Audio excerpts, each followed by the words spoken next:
Bismillahirrahmanirrahim. Assalamualaikum warahmatullahi wabarakatuh. Selamat pagi dulur-dulurku sekalian, semoga sehat dan bahagia selalu. Alhamdulillah hari ini kita bisa bikin video lor ya, setelah hampir sebulan ya prai gitu lor ya. Ya alhamdulillah bisa bikin karena kemarin fokusnya kebagi lor, karena fokus buat kelahiran anak gitu kan, ada akikah dan lain sebagainya. Jadi dan di samping itu ya gak ada materi sih lor. Nah hari ini kayaknya ada materi selain progres dulu ya, yang kandang sini sempat sampai 17 per hari 17 butir per hari, sempat juga ngedrop 11 atau bahkan yang paling parah sebelumnya itu pernah ngedrop sampai 9 butir per hari. Karena ya banyak faktor, pertama mungkin tempat kandangnya terlalu basah dan terlalu bau waktu itu gitu kan. Jadi makanya di sana tak kasih tataan biar yang basah cuma di bawah tempat air aja, tak kasih tataan gendeng gitu kan, biar yang basah di sana aja.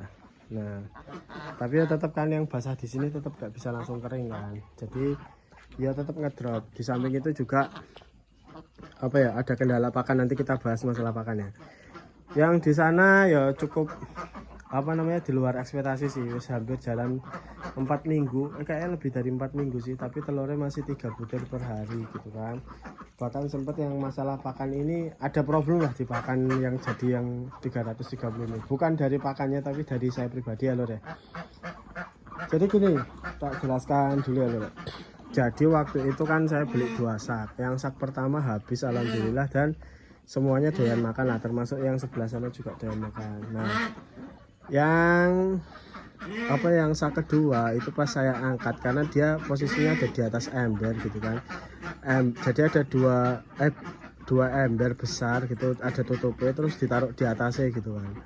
Pas saya angkat kok ditutup embernya ada basah-basah, aku curiga pakannya rusak. Terus pas saya lihat, oh iya pakannya rusak, tapi karena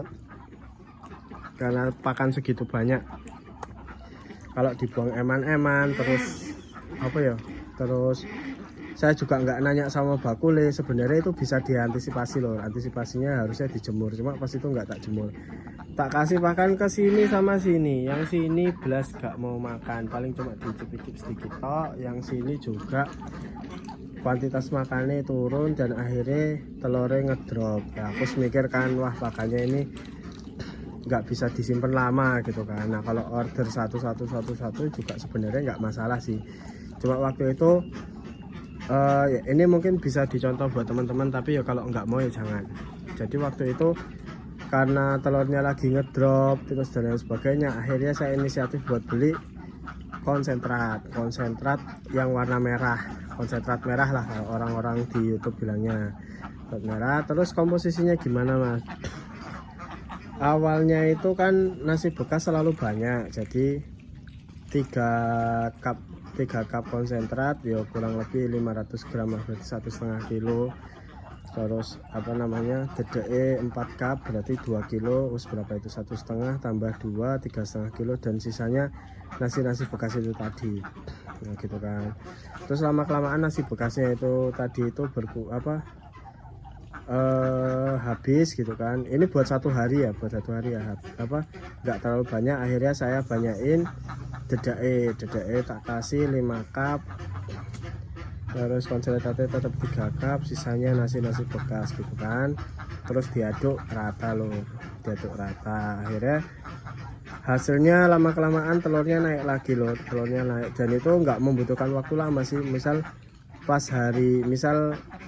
hari kemarin hari apa ya, misal hari Senin ngedrop cuma yang satu kandang ini sampai 9 butir per hari, tak kasih sentrat sama tak kasih pakan aduan, itu besoknya itu udah bisa 12, terus naik gitu intinya.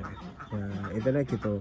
Nah memang tidak stabil ketika kita pakai pakan aduan, itu sangat bergantung sekali dengan yaitu tadi nasi bekas yang kita gunakan, intinya gitu. Kalau faktor konsentrat dan dedak itu kan wis pasti kayak gitulah, dedeknya kadang bagus kadang jelek, nggak terlalu berpengaruh. Yang jadi pengaruh kan nasi bekas atau sayur bekas atau apapun yang mengandung karbo inilah. Kan kita ngomongin bebek ini butuh karbo gitu kan, sedangkan konsentrat dan dedak itu ya menangnya di protein, intinya gitu menurutku gitulah. Hitung-hitungannya pasti sebenarnya ada di channel YouTube lainnya, aku nggak terlalu mudeng. Intinya kalau teman-teman mau ngaduk, teman-teman butuh konsentrat, dedak, dan ya boleh nasi bekas, nasi aking juga boleh, jagung juga boleh, apalagi ya telo juga gak masalah, harusnya telo direbus itu nggak masalah, direbus yang benar tapi, atau apalah, atau tepung polar apa ya kalau nggak salah juga itu nggak masalah, intinya gitu.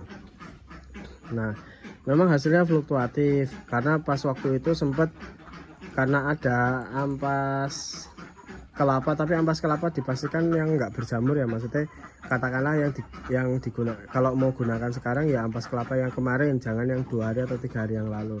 Itu pas waktu ampas kelapa itu satu kandang ini 19 butir lur, satu ini lur 19 lur, berarti yang nggak nelur kan cuma satu, atau ada yang double telur nggak tahu. 19 butir di sini. Nah jadi tapi habis itu kan wah apa makanannya habis gitu kan, makanan sisanya nggak terlalu banyak dan lain sebagainya, ada cuma bekas-bekas apa jenenge rengginang wis gini kan, terus tak jar air dan lain sebagainya ya. Habis 19 tadi ngedrop lagi ke 13, ke 14, ke 15 intinya gitu. Jadi sangat bergantung sekali dengan itu tadi campuran yang kita gunakan. Nah itu kan nggak stabil lur, nggak stabil, tapi paling enggak dedak sama konsentratnya itu teman-teman membuat bebek ini ngerti lah rasanya ini gitu loh. Cuma kadang yang membuat beda itu karbonya, sama kayak manusia lah. Kalau menurutku sama hampir mirip kayak manusia. Kalau manusia kan nasinya tetap, lauknya yang beda-beda. Kalau ini lauknya tetap, nasinya yang beda-beda. Misal daging terus gitu kan, mereka kan doyan daging, tapi ya kadang diganti kentang, kadang diganti apa namanya nasi, kadang diganti jagung, kadang diganti telo, intinya gitulah, karbonya yang diganti. Itu menurut saya. Nah hasilnya pengaruh nggak mas? Nah kalau pakai pakan yang jadi yang waktu itu lebih stabil loh. Kalau misalnya jumlahnya katakanlah sehari 14 sampai 16 ya 14 sampai 16 terus, yang penting takaran pakannya nggak dirubah gitu kan, itu stabil, sangat stabil sekali gitu kan.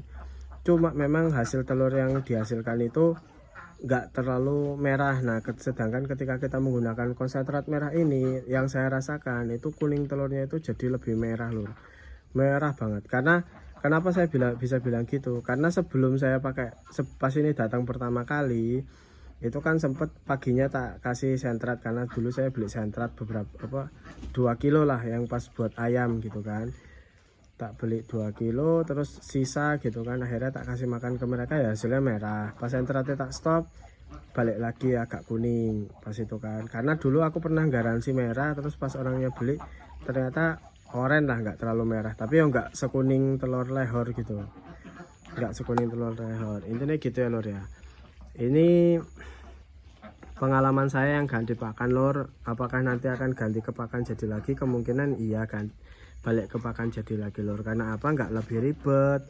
Terus kalau nambah bebek, kalau ini ngaduk 2 aja bisa sampai 15 menit. Kalau misalnya nambah lagi kan ngaduknya lebih lama lagi, manual soalnya lor, kan lebih enak pakai pakan jadi. Tapi kalau dilihat apa hasil telurnya lebih merah, isinya lebih merah dan lain sebagainya, ya kayak lebih menjanjikan kita pakai konsentrat, intinya gitu. Itulah perbedaan ketika dulur-dulur pakai pakan jadi sama pakai konsentrat. Ini konsentrat merah, tapi aku nggak tahu kalau misalnya pakai konsentrat yang lainnya hasilnya bakal sama atau bakal beda gitu loh lor.